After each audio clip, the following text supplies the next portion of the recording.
Purihin ang pangalan ng ating Panginoong Hesukristo. Sa awitin pong inyong napapakinggan ay muli pong sumasahimpapawid ang programang Si Jesus ang Buhay na Pag-asa.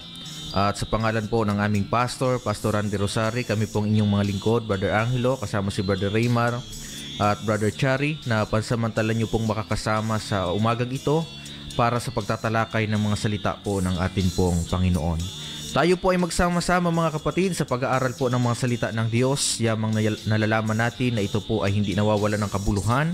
At ito po mga kapatid ay mapapakinabangan natin sa ating buhay, sa araw-araw, maging sa buhay na ipinangako ng Diyos sa bawat isa sa atin mga kapatid sa walang hanggang buhay. Purihin ang Diyos mga kapatid, binabati natin ng isang mapagpalang umaga ang lahat ng sumusubaybay sa atin sa programang Si Jesus ang Buhay na Pag-asa. Saan man po kayo naroon, ano man po ang inyong kalagayan, naway ang pagpapala at pag-iingat ng Diyos ay lagi pong sumaatin mga kapatid. At sa umagang ito tayo po ay makinig at buksan natin ang ating mga puso, ang ating mga isipan para ang mga salita ng Diyos ay tumimo po sa ating mga buhay mga kapatid.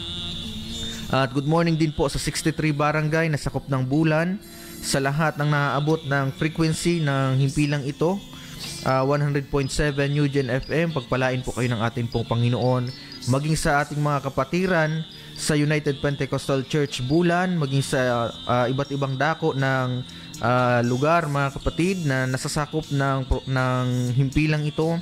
Isang mapagpalang umaga po sa bawat isa sa atin, sa mga kapatiran natin dyan sa lugar ng Ticao, sa San Jacinto, Masbate. Pagpalain po kayo ng ating pong Panginoon. Sa mga kapatiran natin sa Matnog, sa Erosin mga kapatid, at sa lahat ng sumusubaybay sa programang Si Jesus ang Buhay na Pag-asa, maging sa mga nanonood sa atin sa FB Live, isang mapagpalang umaga po sa bawat isa sa atin. Pagpalain po tayong lahat ng ating pong Panginoon at binabati natin ng isang mapagpalang umaga si Sister Elena Murata Burabo. Pagpalain po kayo ng ating Panginoon, maging ang kanyang kapatid si Brother Adam Murata.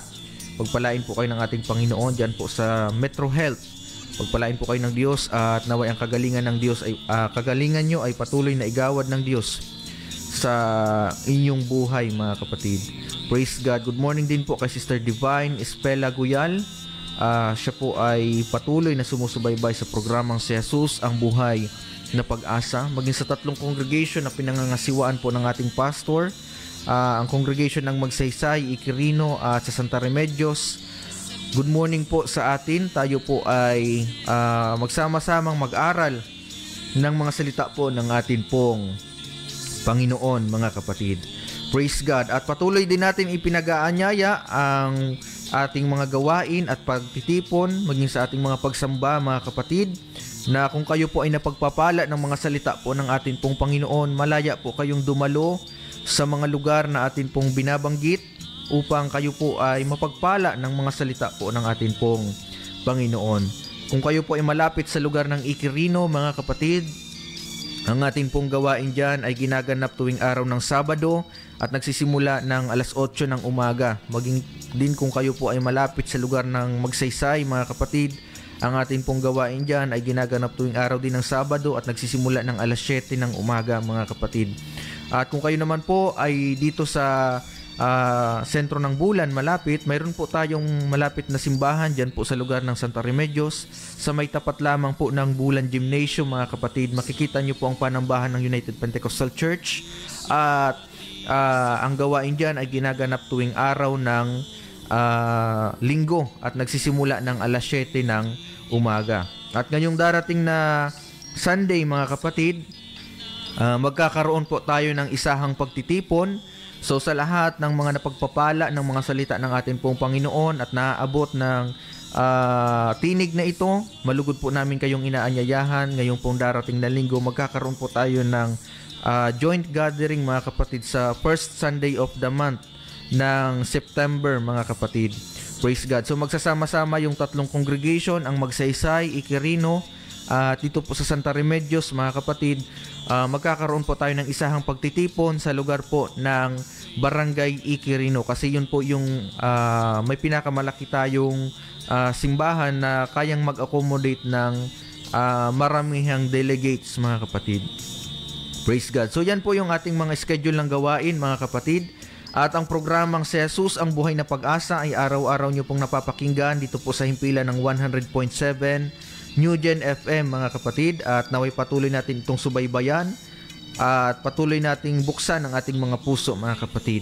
So araw-araw natin itong napapakinggan sa ganap na alas 5 ng umaga hanggang alas 6 ng umaga. At kung kayo po ay mayroong mga katanungan patungkol po sa mga salita po ng ating pong Panginoon, mga kapatid, malaya po kayong mag-text or di kayo tumawag sa CP number 0951-93-20038. 0951-93-20038. So yan po yung ating contact number. Kung kayo po ay nais magkaroon ng Bible study sa inyo pong mga tahanan, malugod po namin itong ipagkakaloob, mga kapatid, ng libre, mga kapatid. Amen. Sapagkat ang salita ng Diyos ay tinanggap namin ng walang bayad at obligasyon din natin at tungkulin, mga kapatid, sa harapan ng ating Panginoon, na ito po ay maibahagi natin ng may kagalakan sa walang bayad na paraan, mga kapatid. Praise God. So salamat sa ating Panginoon at salamat po sa panunood, Sister Christy Disuyo. Salamat po sa inyong pagsubaybay at panunood sa ating FB Live. Sister Laura Gumban, dyan po sa lugar ng Barangay Lahong, pagpalain po kayo ng ating pong Panginoon. Saguan Family, Sister Lita or Angelita Liguro, dyan po sa lugar ng Lipa, Batangas, pagpalain po kayo ng atin pong Panginoon. Sister Divine Espela Guyal, pagpalain po kayo ng atin pong Panginoon. Maging sa lahat ng sumusubaybay sa atin sa umagang ito, Brother Marvin Santos, pagpalain po kayo ng ating Panginoon. At sa mga kapatiran natin sa Santa Remedios, mga kapatid, sa Zone 3, sa Managanaga, sa lahat, mga kapatid, ng kapatiran ng United Pentecostal Church Bulan, pagpalain po kayo ng atin pong Panginoon. Sa ating pong pagpapasimula, mga kapatid, dahil ang oras natin ay tumatakbo, tayo po ay dadako na sa ating pananalangin upang hingin ang gabay ng Diyos sa atin pong pagpapalaot sa pangangaral ng salita ng Diyos, mga kapatid. Praise God. Sa ating pong pagpapasimula, tayo po ay manalangin sa atin pong Panginoon upang hingin ang kanyang patnubay at gabay sa umagang ito. Mapagpalang Diyos, salamat po sa umagang ito na ipinagkaloob mo sa amin. Naway patuloy kang kumilos sa aming buhay, Panginoon. Ang aming mga puso ay nilalapit namin sa iyo ng may pagpapakumbaba At sa aming mga salita, Panginoon, o sa iyong mga salita na aming ipapangaral sa umagang ito, basbasan mo ito na maging buhay na pagkain ng aming mga kaluluwa, Panginoon, na sino mang nakakaranas, Panginoon, ng kauhuan patungkol sa iyong mga salita, at sino mang nakakaranas ng kagulumihanan, naway matagpuan nila ang pag-asa, Panginoon, sa pamamagitan ng pangangaral ng iyong banal na salita. Maging ang iyong mga lingkod na gagamitin sa umagang ito ay iyo din pagpalain, Panginoon, at basbasan mo ng iyong makapangyarihang kamay, Panginoong Jesus. Bigyan mo ng anointing, wisdom, and knowledge, Panginoon, na magiging buhay na salita, Panginoong Jesus, at pahayag namin ng maayos, Panginoon, ng iyong banal na salita sa umagang ito. Dalangin namin na sino mang nakakaranas ng karamdaman, sila'y bigyan mo ng pag-asa, Panginoon, at tawagin mo sa paglilingkod sa iyo. Akayin mo, Panginoon, na magsilbi ang salita mo, Panginoon, na ilaw sa kanilang madilim na landas, Panginoon. Sa lahat ng may karamdaman, iyo pong pagalingin. Sa lahat ng may kagulumihanan, iyo pong bigyan ng kapayapaan. At sa lahat ng may mga problema sa umagang ito, dalangin namin na kasangkapanin mong yung banal na salita at ang pangangaral na ito, Panginoon, upang bigyan sila ng pag-asa, Panginoon, at magkaroon ng katugunan ang problema na kanilang pinagdadaanan sa umagang ito, Panginoong Jesus. Sa iyo namin binabalik lahat ng pagpupuri, pagluwalhati at pasasalamat. Sa tanging pangalan mo lamang po, Panginoong Jesus. In Jesus' name, Amen and Amen.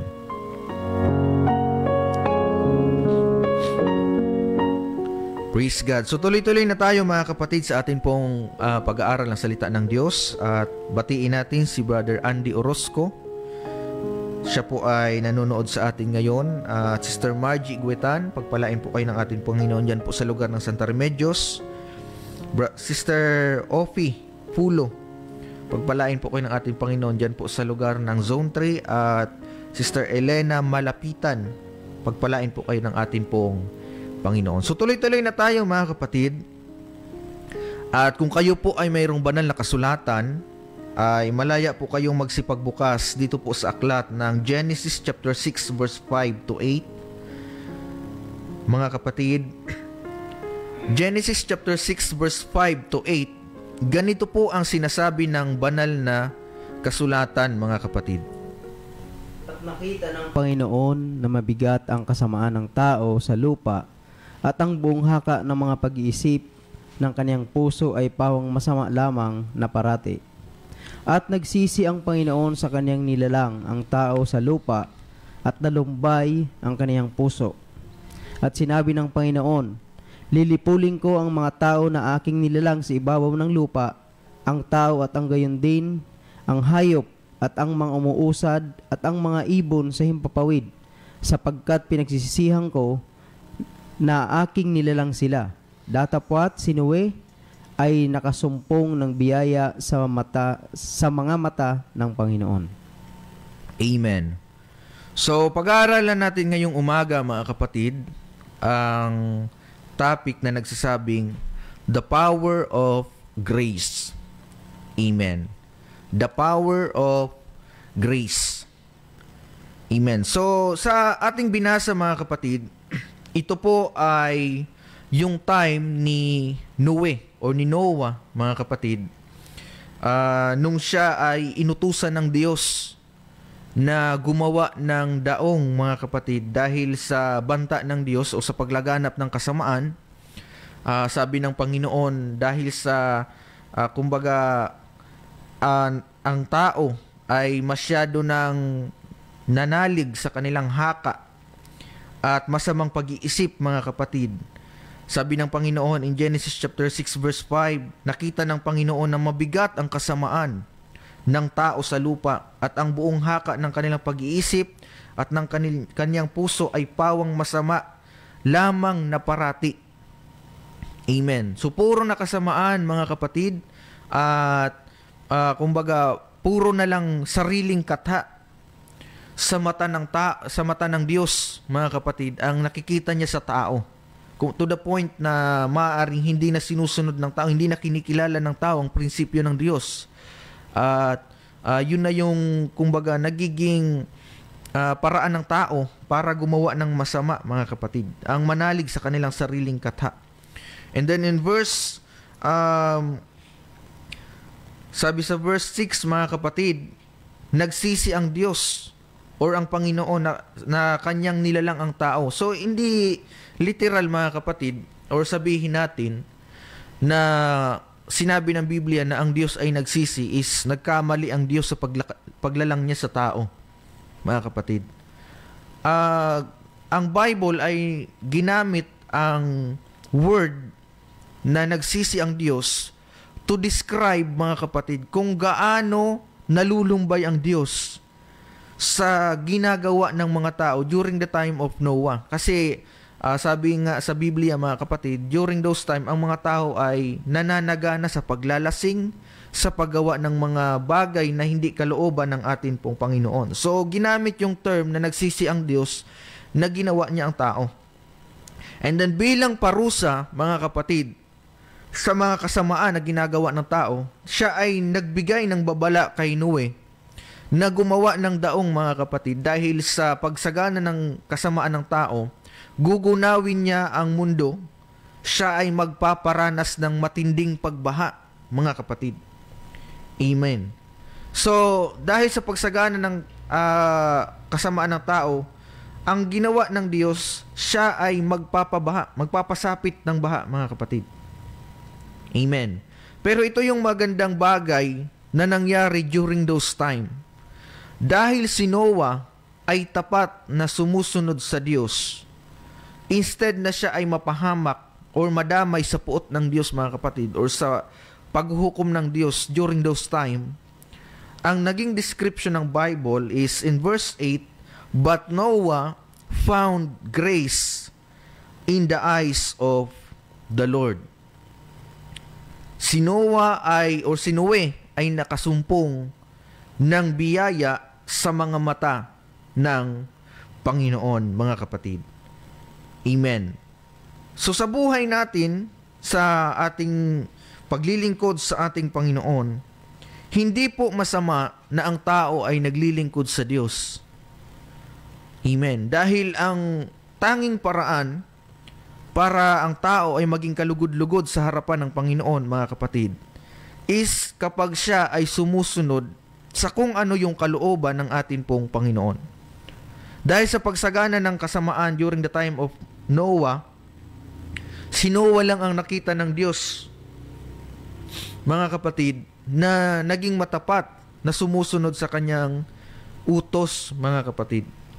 Amen. At dahil sa kanyang ginawa, siya ay nakasumpong ng biyaya sa mata ng ating Panginoon. At maaaring ganun din ang mangyari sa atin, mga kapatid, na kung tayo ay susunod sa kalooban ng Panginoon, mga kapatid, makakasumpong tayo ng biyaya sa mata ng Diyos. Kung ano man ang ating ginagawa sa oras na ito, mga kapatid, kung yan ay ating tatalikuran, yan ay ating bibitawan, mga kapatid, at tatanggapin natin ang kalooban ng Diyos sa atin pong mga buhay, ang paalala ng Bible or ang Biblia ay nagagarantiya na tayo po ay makakasumpong ng biyaya sa mata ng atin pong Panginoon, mga kapatid. Praise God.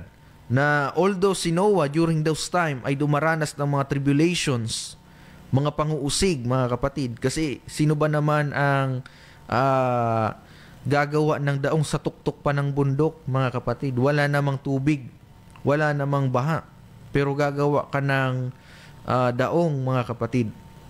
Amen. Yun po ay naging preparation ni Noah dahil alam niya na mayroong gagawing paghuhukom ang Diyos sa kanyang panahon, mga kapatid, during those times. At sa panahon din natin ngayon, maraming tao, mga kapatid, ang pinagtatawanan ang salita ng Diyos, mga kapatid, dahil sa tingin nila, kumbaga, kasinungalingan ito. So parang ganun din ang nangyayari, mga kapatid. Si Noah, nung siya ay sinabi ni Noah na magkakaroon ng pagbaha, siya ay pinagtatawanan, at siya, habang siya ay gumagawa ng daong, siya ay kinukutya, mga kapatid. Amen. Pero ganun pa man, ang mga bagay na nagpapatungkol sa Diyos, huwag po natin itong gawing biro, mga kapatid, dahil ang Diyos kailanman ay hindi po napabibiro.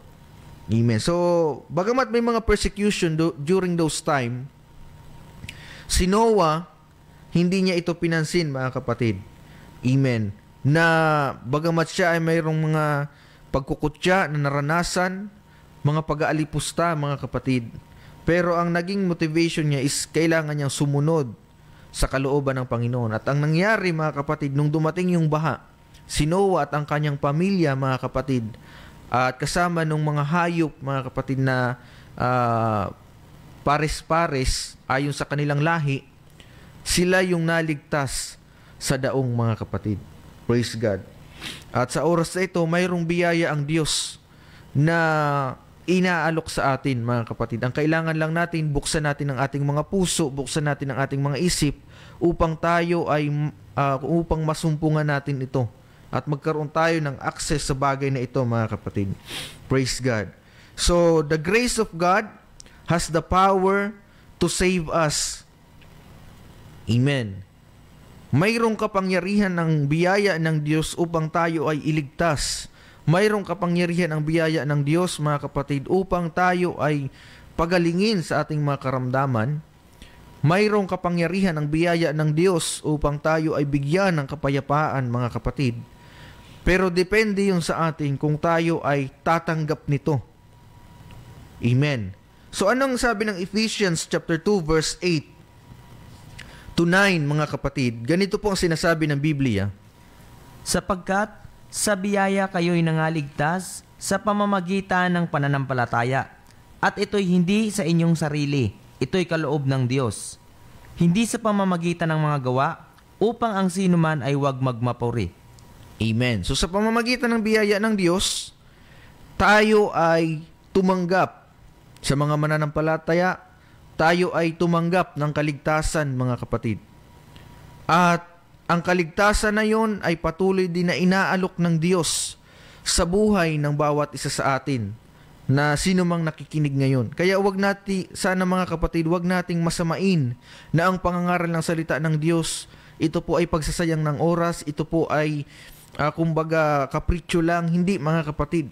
Dahil ang salita ng Diyos ay may kapangyarihan upang tayo ay iligtas.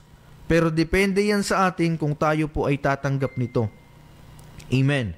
So sabi ng Biblia, sa pamamagitan ng biyaya, tayo ay nangaligtas sa pamamagitan ng pananampalataya. Amen. So grace is God's work and faith is man's work. Ang biyaya ng Diyos ay trabaho ng Diyos. Ito ay regalo niya sa bawat isa sa atin. Pero ang pananampalataya, hindi po ito trabaho ng Diyos, kundi ito ay trabaho natin. At matatanggap natin ang kaligtasan sa pamamagitan ng biyaya kung tayo po ay mananampalataya sa atin pong Panginoon at ito ay lalakipan natin ng paggawa. Amen. Kasi hindi naman sapat sa Diyos na tayo ay nananampalataya lang pero wala naman tayong ginagawa. Sabi ni Pablo kay Santiago, mga kapatid, ang pananampalatayang walang kalakip na gawa, ito po ay patay. And then kung babasahin natin ang James chapter 2 verse 14, mga kapatid, sabi ni Pablo, anong pakikinabangin, mga kapatid ko, kung sinasabi ng sino man na siya'y may pananampalataya ngunit walang kalakip na gawa, makapagliligtas baga ito sa kanya? Mga kapatid, amen. So mahalaga na sa pagkamit ng biyaya ng Diyos, not only for salvation, mga kapatid, but sa iba't ibang aspeto, mga kapatid, sa pagpapala, sa kagalingan, kinakailangan magkaroon tayo ng pananampalataya.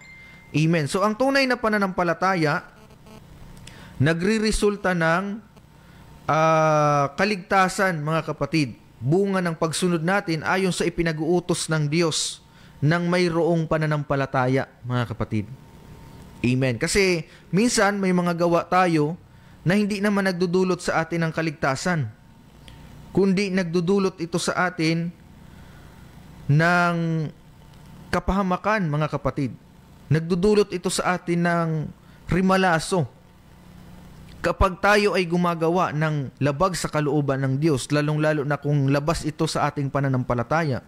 Sabi nga ng Bible, anumang bagay na hindi sa pananampalataya, ito ay kasalanan. At madalas, guilty tayo dito, mga kapatid. Amen. Minsan may mga kaparaanan tayong ginagawa na hindi natin pinananampalatayanan at lalong-lalo na labas sa kalooban ng Diyos, mga kapatid. At ang nagiging resulta, nagdudulot ito sa atin sa kapahamakan. Nagdudulot ito sa atin sa kumbaga rimalaso sa buhay, mga kapatid. Nagdudulot ito sa atin sa matinding pagsisisi. Amen.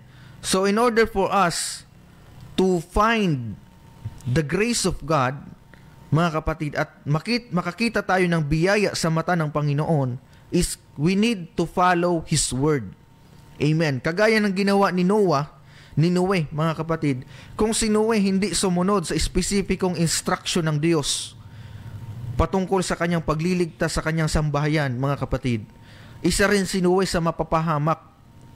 Maaaring isa rin siya sa napahamak o namatay nung ang Diyos ay nagpasapit ng baha, mga kapatid.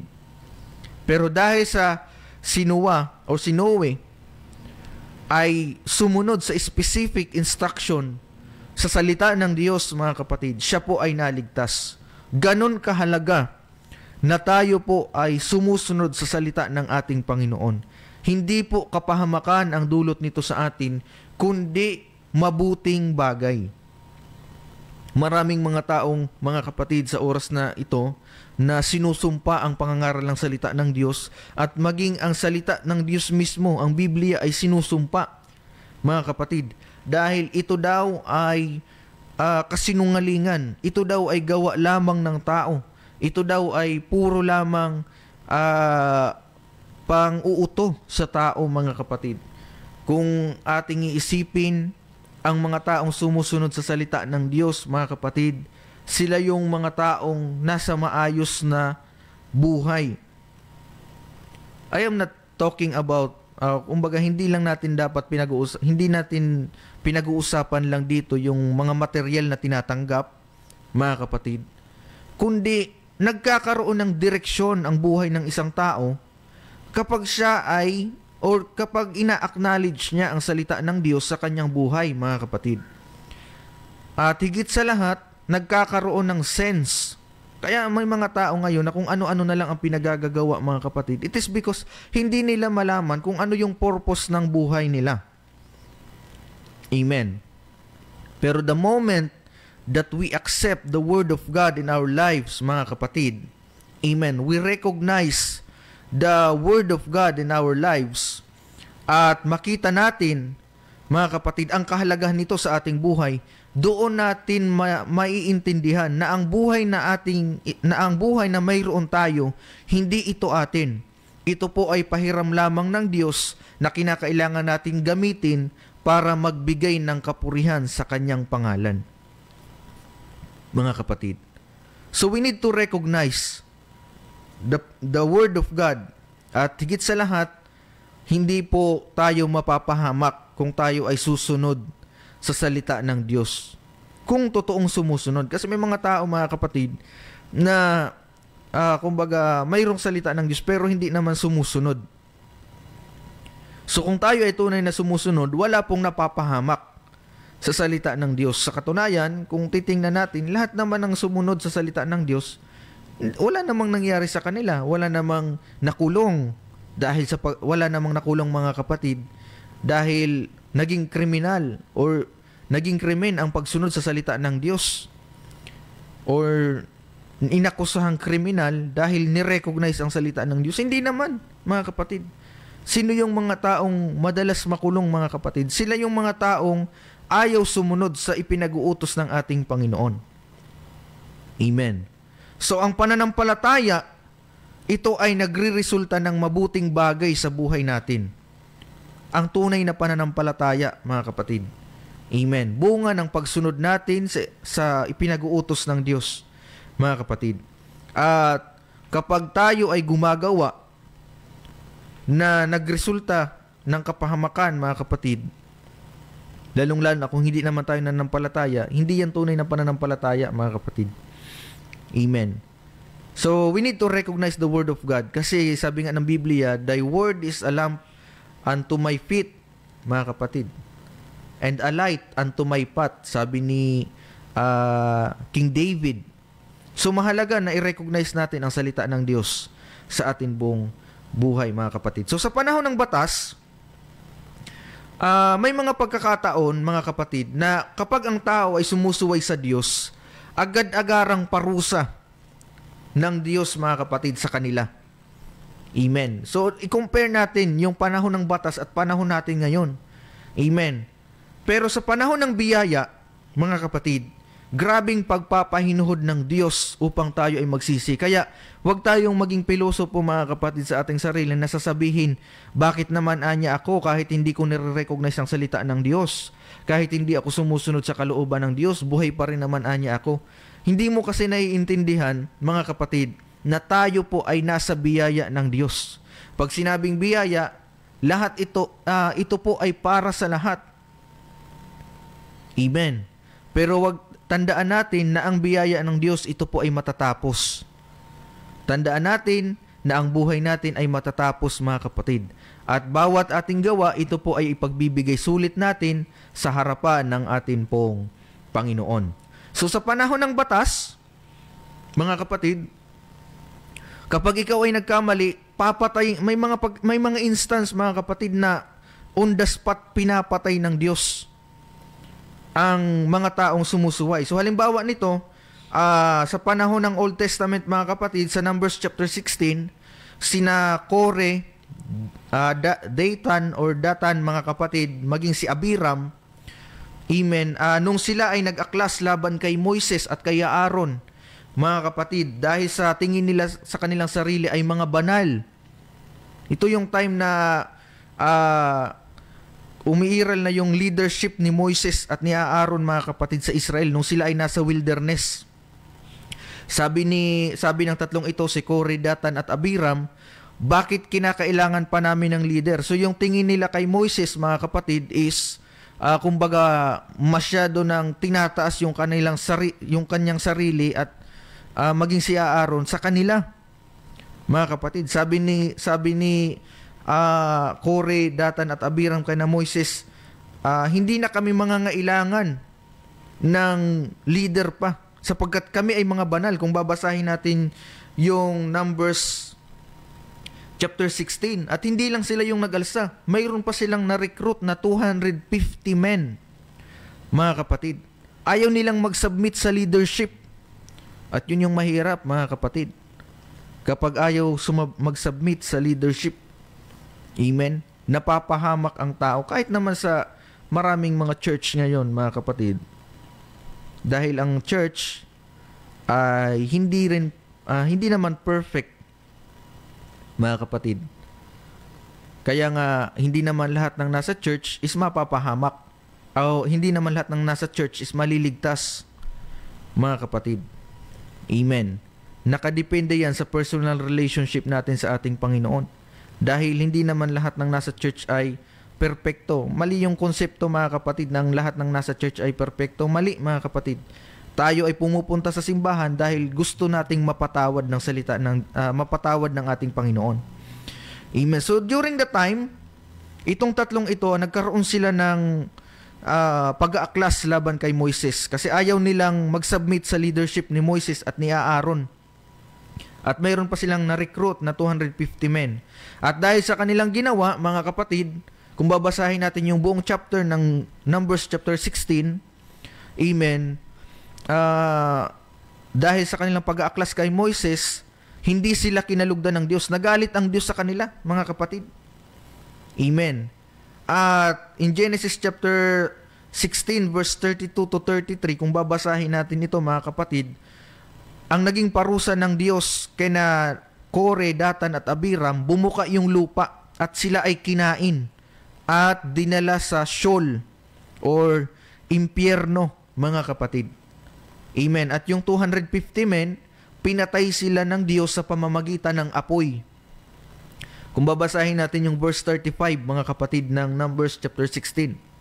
Amen. So dito makita natin na sa panahon ng Old Testament, kapag ang tao ay sumusuway sa Diyos, on the spot, mga kapatid, pinapatay sa panahon ng batas. Amen. On the spot, pinapatay ng Diyos. Pero sa panahon ng grace, mga kapatid, maaaring ang tao magsasabi, bakit naman anya kahit kinakalaban ko ang church leader, kahit kinakalaban ko anya yung si ganito, kinakalaban ko anya si ganyan, wala naman anyang nangyayari sa akin. It is because tayo ay nasa grace, mga kapatid. Pero sabi ng Biblia, kung ano man ang ating itinanim, yun din ang ating aanihin.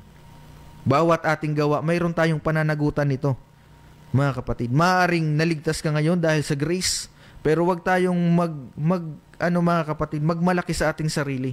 Ang grace, mga kapatid, ito po ay bigay ng Diyos para gamitin natin upang tayo ay sumamba sa Kanya. Amen. Pero wag nating kakalimutan na sa bawat ating gawa, ito po ay personal na pananagutan natin. Praise God. So, sino pa, mga kapatid, sa panahon ng Old Testament, kung i-compare natin sa grace ngayon? Sa panahon ng Old Testament, isa sa mga pinatay ng Diyos on the spot, mga kapatid, si Nadab at Abihu. In Leviticus chapter 10, verses 1 to 2, mga kapatid, nung sila ay, itong si Nadab at Abihu, sila ay mga anak ni Aaron, mga kapatid, na sila ay nag-offer or sila ay naghandog ng apoy. Kasi mayroong apoy noon, mga kapatid, sa tabernacle o sa Holy of Holies na hindi pwedeng palitan, hindi pwedeng patayin. Yun po ay kumbaga active, mga kapatid, na hindi pwedeng palitan ng ibang apoy at hindi pwedeng patayin. Ngayon, ang ginawa nitong dalawa, mga kapatid, na mga anak ni Aaron, si Nadab at Abihu, amen, sila ay naghandog ng ibang apoy, strange fire na tinatawag, mga kapatid, mula sa labas. At dahil sa ginawa nila, akala nila, mga kapatid, kinalugdan sila ng Panginoon. Ang naging resulta, naging masama or naging kinamuhian sila ng Diyos, at ang nangyari, pinatay sila sa pamamagitan ng apoy. Mga kapatid, ito yung mahirap. Akala mo tama ka, pero sa mata ng Diyos, hindi pala.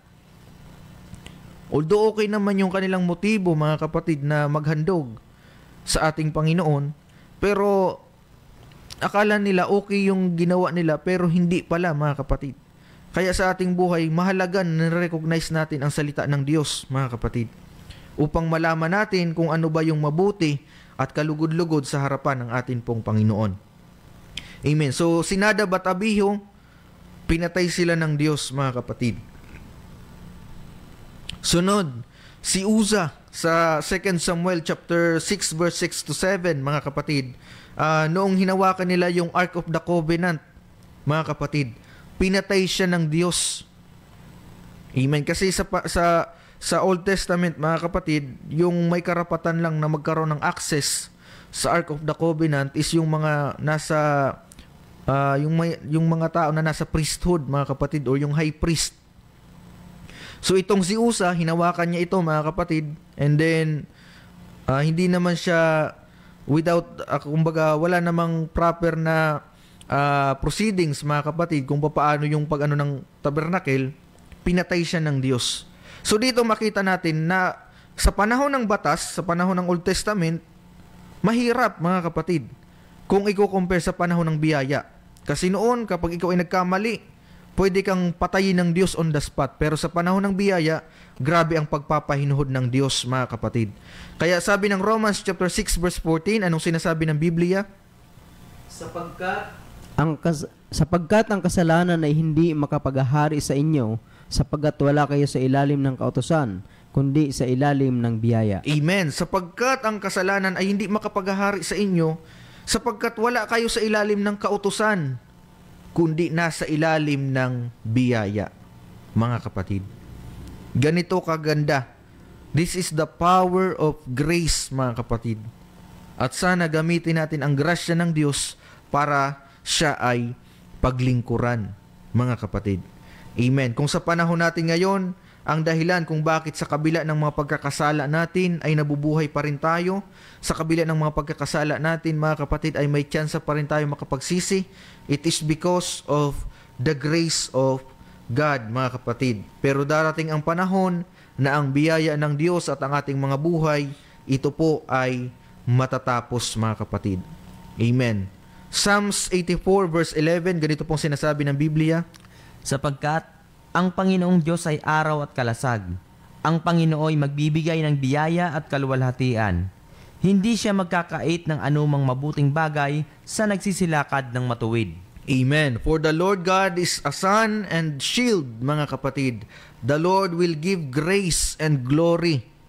Amen. No good thing will He withhold from them that walk uprightly. Amen. Hindi siya magkakait ng anumang mabuting bagay. Take note, hindi siya magkakait ng mabuting bagay sa nagsisilakad ng matuwid. Mga kapatid, hindi siya magkakait ng mabuting bagay sa mga nagsisilakad ng matuwid. Kaya nung si Noah ay matuwid na lumakad sa harapan ng Panginoon, hindi siya nakasumpong ng sumpa sa Diyos. Siya ay nakasumpong ng biyaya na nagmumula sa ating Panginoon. Amen. So, yun yung napakahalagang bagay, mga kapatid. Pananampalataya na mayroong pagsunod, mga kapatid. Amen. So, anong sabi ng 1 Peter chapter 5 verse 5? Ganito pong sinasabi ng Biblia. Gayon din naman kayong mga kabataan ay magsisuko sa matatanda.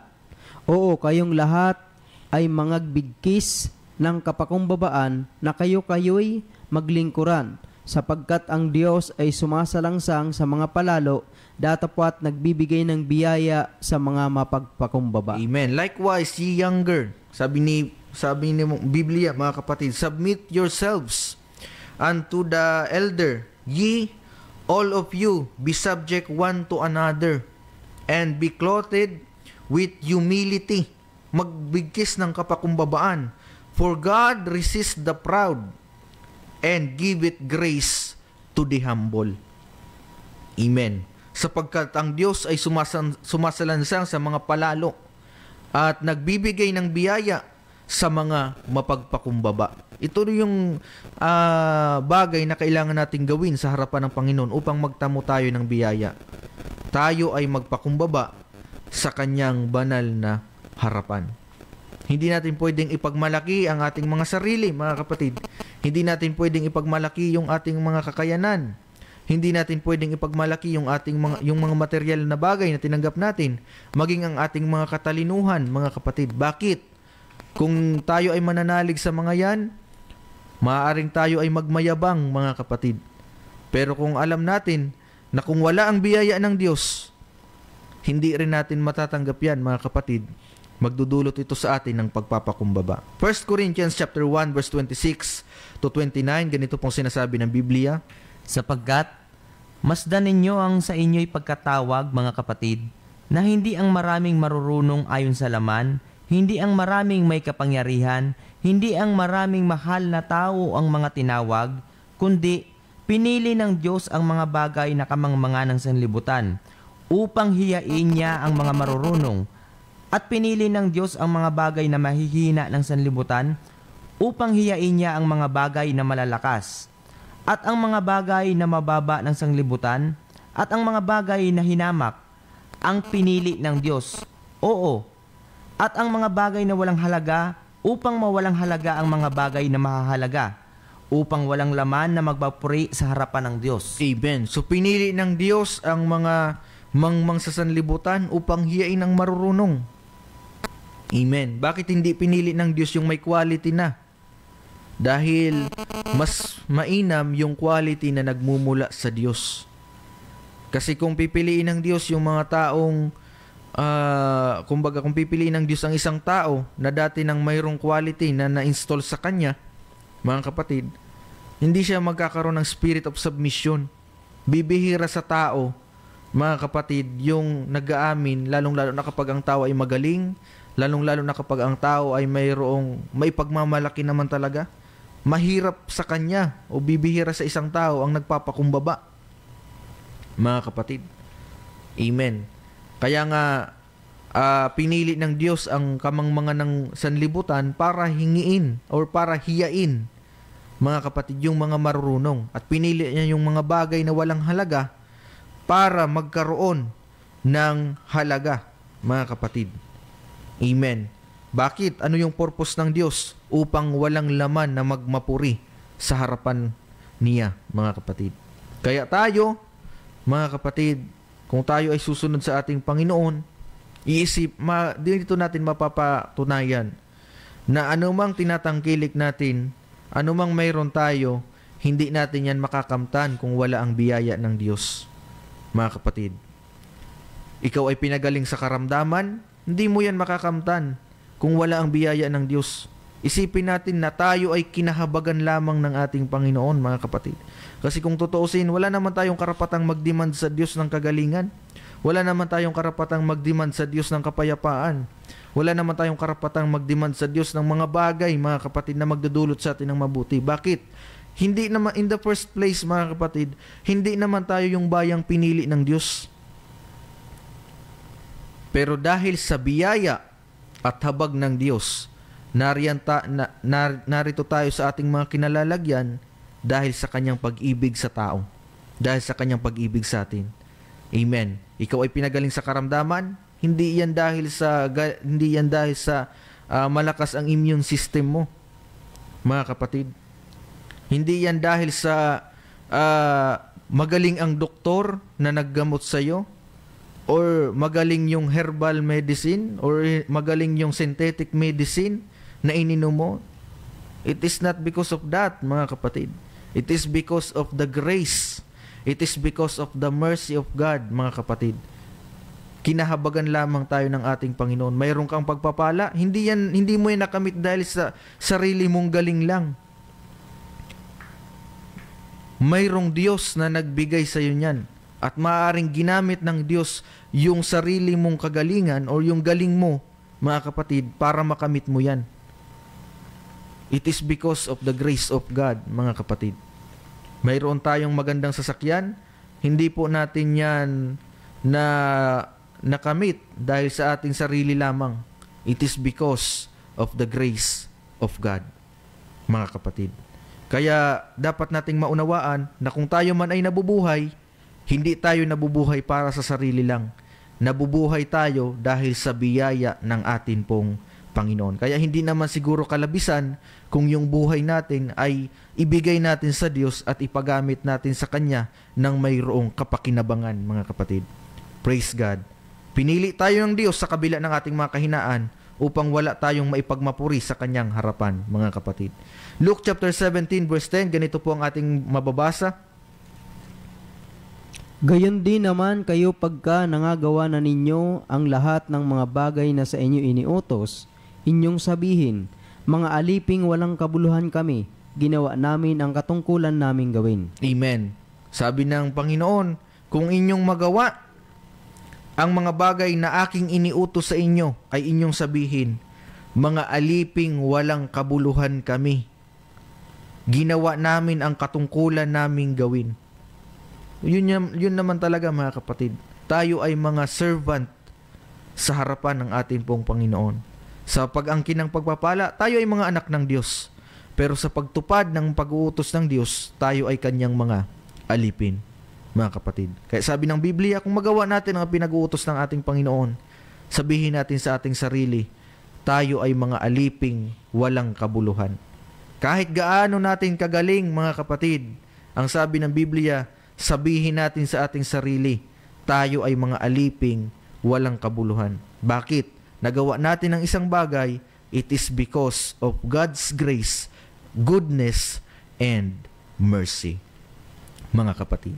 So, naway tayo po ay napagpala ng mga salita ng ating pong Panginoon sa umagang ito, sa ating pong pagtatapos. Tayo po ay manalangin sa Diyos, mga kapatid, upang hingin ang Kanyang patnubay at magpasalamat sa Kanyang salita ngayong umaga, mga kapatid. Panginoon, maraming salamat sa biyaya mo na patuloy mong ipinagkaloob sa bawat isa sa amin, Panginoon. Patuloy namin dinadalangin na patuloy kang kumilos sa buhay ng bawat isa.